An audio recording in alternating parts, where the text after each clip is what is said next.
कांवड़ यात्रा में उमड़े शिव भक्त, उधर बागेश्वर बाबा की भक्ति का लेटेस्ट अवतार सामने आ गया। केदारनाथ से रामेश्वरम 3000 किलोमीटर, एक ही रेखा पर 7 शिव मंदिर। शिव शक्ति रेखा का हैरान कर देने वाला रहस्य आज आपको बताऊंगा। आज से सावन का पवित्र महीना शुरू हो गया है और इसी के साथ कांवड़ यात्रा की आधिकारिक शुरुआत हो गई। सावन के महीने में आस्था और भक्ति का ऐसा नजारा दिख रहा है जो अद्भुत है। सावन में हर तरफ सनातन की गूंज सुनाई दे रही है। कोई महादेव को अपने कंधे पर बैठाकर पैदल चल रहा है, कहीं ऑपरेशन सिंदूर वाली कांवड़ दिख रही है। सावन में महादेव की भक्ति के साथ साथ महादेव के चमत्कार की भी चर्चा होती है। देश में एक शिव शक्ति रेखा है जो केदारनाथ से रामेश्वरम तक जाती है और इस सीधी रेखा पर भगवान शंकर के 7 मंदिर स्थित है। 7 मंदिर, हजारों किलोमीटर की दूरी, 7 मंदिर एक लाइन में। शिव शक्ति रेखा का रहस्य क्या है आज आपको बताऊंगा। सावन के महीने में बागेश्वर बाबा भी जबरदस्त रंग में। सावन का महीना भगवान शंकर को प्रसन्न करने के लिए सबसे उचित समय माना जाता है। देश के कोने कोने में भक्त भगवान शंकर का अभिषेक कर रहे हैं, भोलेनाथ की सेवा कर रहे हैं। महादेव की भक्ति का रंग कांवड़ यात्रा के कदम कदम पर बिखरा दिख रहा है। हरिद्वार से लेकर प्रयागराज और उज्जैन से लेकर देवघर तक हर हर महादेव की जयकार गूंज रही है। आप ये तस्वीरें देखिए, किस तरह से लोग महादेव की भक्ति में सराबोर दिख रहे हैं। हजारों करोड़ों लोग इस सावन के महीने में शिव भक्त जो हैं वो शिव का अभिषेक करने के लिए, भगवान शिव का अभिषेक करने के लिए जल लेकर जाते हैं।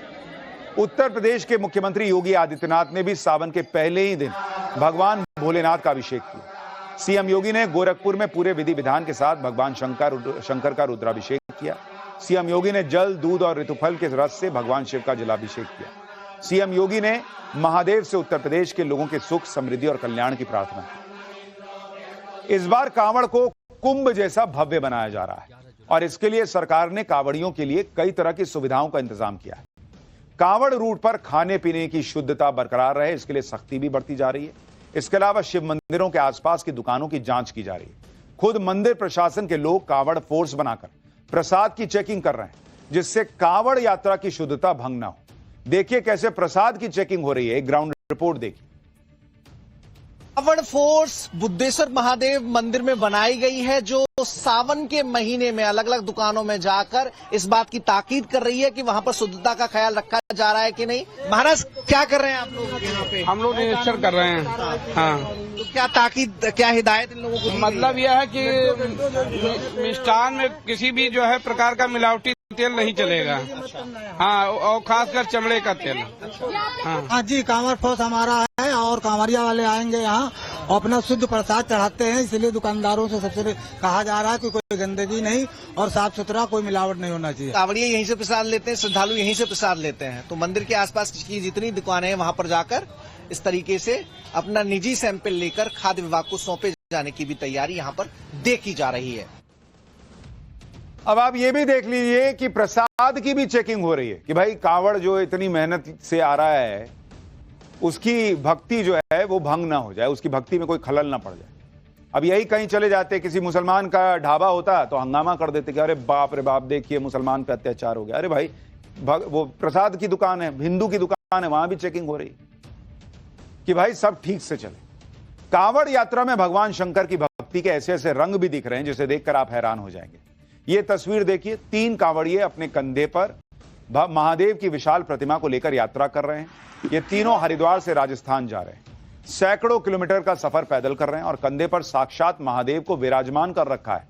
जरा सुनिए क्या कह रहे हैं।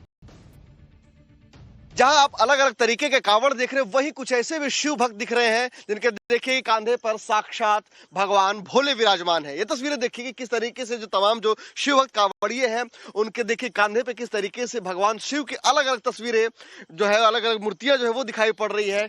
जहां जटाओं के पास भगवा गमछा बंधा हुआ है, वही अपने अपने कंधे पे बिठाया और चश्मा भी लगा दिया है। ये मर्जी हमारी बोलेगी, हमको वहाँ जाना, राजस्थान भरतपुर। तो आप ये हरिद्वार से भी आ रहे हैं? हाँ, हरिद्वार से ला रहे हैं। और इसी तरीके से कांधे पे महादेव को बिठा के ला रहे हैं? हाँ, कांधे पर ही। कांवड़ यात्रा में भक्ति के साथ साथ देशभक्ति का भी रंग दिखाई दे रहा है। हरिद्वार जा रहे कई कांवड़ियों के पास ऑपरेशन सिंदूर की थीम पर बनी कांवड़ है। ऑपरेशन सिंदूर वाली कांवड़ के जरिए पहलगाम आतंकी हमले में मारे गए लोगों को श्रद्धांजलि दी गई। ऑपरेशन सिंदूर कांवड़ को तिरंगे और ब्रह्मोस मिसाइल से भी सजाया गया है। भक्तों का कहना है कि यह कांवड़ न सिर्फ भोलेनाथ को समर्पित है बल्कि उन शहीदों को भी श्रद्धांजलि है जिन्होंने देश की रक्षा में बलिदान दिया। यूपी से लेकर उत्तराखंड तक कांवड़ यात्रा की धूम दिख रही है। यूपी की तरह उत्तराखंड में भी कांवड़ यात्रा के लिए खास तैयारियां की गई हैं। उत्तराखंड के मुख्यमंत्री पुष्कर सिंह धामी ने कांवड़ यात्रा में पाखंडियों और ढोंगियों के खिलाफ ऑपरेशन कालनेमी शुरू कर दिया है, जिससे कांवड़ यात्रा की पवित्रता बनी रहे और कोई पाखंडी या ढोंगी शिव भक्तों को परेशान न कर सके या भक्तों को ठग ना सके, ये कहा है उन्होंने। 25 ढोंगी पकड़े गए हैं। एक बांग्लादेशी नागरिक को भी पकड़ा गया है। बांग्लादेश सावन के महीने में शिव भक्ति का सैलाब उमड़ता है। कई दशकों से सनातनियों को इसने एक सूत्र में बांध रखा है। जिस तरह सावन का शिव भक्ति से गहरा संबंध है, उसी तरह उत्तर से लेकर दक्षिण तक बने शिव मंदिरों में भी एक अनूठा संबंध है। उत्तराखंड में जहां से पवित्र गंगा निकलती है, जिसका जल लेकर कांवड़िए भगवान शिव का जलाभिषेक करने अपने अपने इलाके के शिव मंदिरों के लिए निकलते हैं, उसी उत्तराखंड में भगवान शिव के 12 ज्योतिर्लिंगों में से एक केदारनाथ है। और यह ज्योतिर्लिंग दक्षिण भारत के रामेश्वर ज्योतिर्लिंग से एक सीधी रेखा से जुड़ा हुआ है। केदारनाथ और रामेश्वर ज्योतिर्लिंग देशांतर रेखा यानी लॉन्गिट्यूड पर 79 डिग्री पर मौजूद है। लॉन्गिट्यूड क्या होता है इसके बारे में आगे बताऊंगा। इसी लॉन्गिट्यूड पर दोनों ज्योतिर्लिंगों के बीच 5 ऐसे शिव मंदिर भी हैं जो सृष्टि के 5 तत्वों यानी जल, वायु, अग्नि, आकाश और धरती का प्रतिनिधित्व करते हैं। यह महज संयोग नहीं है कि ये सातों शिव मंदिर एक साथ एक ही कतार में देशांतर पर है। ऐसी मान्यता है कि 2 ज्योतिर्लिंगों के बीच ये 5 शिव मंदिर सृष्टि का संतुलन बनाते हैं। ये सारे शिव मंदिर 1500 से 2000 साल पहले अलग अलग कालखंड में स्थापित किए गए और माना जाता है कि मंदिरों की स्थापना में इनकी एक रेखा में होने का पूरा ध्यान रखा गया और वास्तु के सिद्धांतों के हिसाब से इनकी स्थापना की गई। विज्ञान और सनातन के मेल की अद्भुत महिमा देखिए। केदारनाथ से रामेश्वरम की दूरी करीब 3000 किलोमीटर है। ऐसा नहीं कि अगल बगल मंदिर हैं कि बन गए एक लाइन में। 3000 किलोमीटर की दूरी है और उसमें 7 शिव मंदिर एक ही देशांतर रेखा पर 79 डिग्री पर स्थित है। इसलिए यह जो रेखा है इसको शिव भक्ति रेखा भी कहा जाता है। इन 7 शिव मंदिरों की लोकेशन बहुत ही हैरान करने वाली है। भाई ये तो सभी जानते हैं कि धरती गोल है और पूरी धरती पर किसी भी लोकेशन का सही से आकलन कैसे किया जाए, इसके लिए रिसर्चर्स ने, वैज्ञानिकों ने धरती को काल्पनिक रेखाओं में बांट दिया। वर्टिकल लाइन जो होती है उसे देशांतर यानी लॉन्गिट्यूड कहा जाता है और जो हॉरिजॉन्टल रेखा होती है उसे अक्षांश यानी लैटिट्यूडनल लाइन कहा जाता है। तो आप जो इस तस्वीर में देख रहे हैं कि ऐसे आप धरती को देख रहे हैं, तो जो ऐसे सीधी सीधी रेखा गई है वो अक्षांश है और जो आप ऐसे सीधी ऊपर लंबी लंबी रेखा देख रहे हैं उसको देशांतर कहा गया है। धरती गोल है जिसे 360 डिग्री कहते हैं। इसी तरह से 360 काल्पनिक देशांतर रेखाएं बनाई गई हैं, यानी हर एक डिग्री पर एक देशांतर रेखा। इस तस्वीर में आप देख सकते हैं कि भारत की लोकेशन जो है वो 60 डिग्री से 90 डिग्री की देशांतर रेखा के बीच आती है। जरा एक बार यहां दिखाइए, मैं आपको दर्शकों को दिखाता हूं कि किस तरह से मैं आपको बता रहा हूं कि ये जो लोकेशन है इसको अगर आप देखेंगे तो आप ये जो ऐसी लंबी लंबी लाइन देख रहे हैं इसी को देशांतर कहते हैं और ये जो ऐसे पैरेलल लाइन देख रहे हैं इसको अक्षांश कहते हैं। तो जो भारत है, आप देखिए यहां पर भारत है, तो ये आप देखिएगा 60 डिग्री और 90 डिग्री के बीच में जो ये रेखा है यहां पर आप देख रहे हैं, इसके बीच में भारत आ रहा है और इसी में कहा जा रहा है कि ये जो 7 रेखा 7 मंदिर हैं शिव मंदिर, ये 79 डिग्री एग्जैक्ट 79 डिग्री पर सीधी लाइन में ये 7 शिव मंदिर हैं। हैरान करने वाली बात यह है कि ये 7 शिव मंदिर कई शताब्दियों पुराने हैं और उस समय देशांतर और अक्षांश रेखा नहीं होती थी, मतलब तब वैज्ञानिकों को नहीं पता थी। लेकिन सनातन की आप ताकत सोचिए कि तब भी इतना ज्ञान था और फिर भी 79 डिग्री पर सीधी रेखा में ये 7 मंदिर बना लिए गए।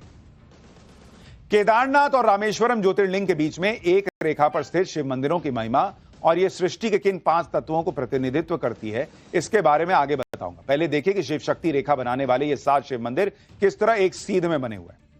केदारनाथ जो कि ज्योतिर्लिंग है, उत्तराखंड के देशांतर रेखा पर 79.06669 डिग्री पर है। श्रीकालहस्ती मंदिर चित्तरू आंध्र प्रदेश, यह देशांतर रेखा पर 79.7037 डिग्री पर है। श्री एकाम्बेश्वराथ मंदिर कांची तमिलनाडु, देशांतर रेखा 79.7036 डिग्री पर। श्री अरुणाचलेश्वर मंदिर तिरुवन्नामलई तमिलनाडु, यह देशांतर रेखा पर है 79.0747 डिग्री पर। श्री जम्बुकेश्वर मंदिर थिरुवनाईकवल तमिलनाडु, ये देशांतर रेखा पर है 79.7108 डिग्री पर। श्री थिल्लई नटराज मंदिर चिदंबरम तमिलनाडु, ये भी देशांतर रेखा पर 79.6954 डिग्री पर। और रामेश्वर ज्योतिर्लिंग रामलिंगम तमिलनाडु, ये देशांतर रेखा पर 79.3129 डिग्री पर। यानी सातों मंदिर 79 डिग्री पर मौजूद है। एक लाइन में शिव शक्ति रेखा में मौजूद 2 ज्योतिर्लिंग और 5 शिव मंदिरों का सनातन में क्या महत्व है, इसके बारे में भी आज आपको बताता हूं। पहला केदारनाथ ज्योतिर्लिंग शिव शक्ति रेखा में पहला शिव मंदिर है और उत्तराखंड के रुद्रप्रयाग में स्थित है। केदारनाथ ज्योतिर्लिंग पौराणिक कथाओं के मुताबिक केदारनाथ की स्थापना महाभारत काल में हुई थी। दूसरा है श्रीकालहस्ती मंदिर, यह आंध्र प्रदेश के चित्तूर में है। श्रीकालहस्ती मंदिर को पंच तत्वों में वायु का प्रतिनिधि माना जाता है। इसकी स्थापना भी 5वीं शताब्दी में विजयनगर साम्राज्य के दौरान हुई। तीसरा है एकाम्बेश्वर नाथ मंदिर तमिलनाडु के कांचीपुरम में। इसको लेकर मान्यता है कि भगवान शिव के क्रोध को शांत करने के लिए यहां देवी पार्वती ने शिवलिंग की स्थापना की और तपस्या की। इस शिवलिंग का पंच तत्वों में धरती का प्रतिनिधि माना जाता है। इस मंदिर की स्थापना 7वीं शताब्दी में हुई और मौजूदा मंदिर को 9वीं शताब्दी में चोल राजाओं ने बनाया। चौथा है अरुणाचलेश्वर मंदिर, तमिलनाडु के तिरुवन्नमलाई में है। यहां स्थित शिवलिंग को अग्नि तत्व का प्रतीक माना जाता है। इस मंदिर की स्थापना 7वीं शताब्दी में हुई और 9वीं शताब्दी में चोल राजाओं ने इसका विस्तार किया। पांचवा है जम्बुकेश्वर मंदिर, तमिलनाडु के थिरुवनाईकवल में। यह जल तत्व का प्रतीक माना जाता है क्योंकि इस मंदिर के गर्भगृह में जलधारा बहती रहती है। यह मंदिर करीब 1800 साल पुराना है। छठा है थिल्लई नटराज मंदिर, तमिलनाडु के चिदंबरम शहर में है। मौजूदा मंदिर को 10वीं शताब्दी में चोल राजाओं ने बनवाया था। और सातवां है रामेश्वरम ज्योतिर्लिंग। पौराणिक मान्यताओं के मुताबिक रामेश्वरम ज्योतिर्लिंग की स्थापना त्रेता युग में भगवान राम ने समुद्र पार करने से पहले की थी। इधर शिव भक्त कांवड़ यात्रा में उमड़े, उधर बालाजी के भक्त बागेश्वर बाबा की भक्ति का लेटेस्ट अवतार भी सामने आ गया। बागेश्वर धाम में इस समय अलग ही माहौल दिख रहा है। बागेश्वर बाबा की भक्ति का अलग ही रंग दिख रहा है। बागेश्वर बाबा का यह रूप आपने पहले नहीं देखा होगा। ऐसा हो गया था, एक होम स्टे की दीवार ढह गई थी जिसमें कई भक्त घायल हो गए। इस घटना के बाद प्रशासन ने बागेश्वर धाम के आसपास अवैध होम स्टे हटाने का अभियान शुरू कर दिया। इन सारी घटनाओं से बागेश्वर बाबा परेशान है। बागेश्वर बाबा का कहना है कि इस धाम की छवि खराब करने की कोशिश की जा रही है। हर घटना को उनके साथ जोड़ दिया जाता है जिससे वो परेशान है।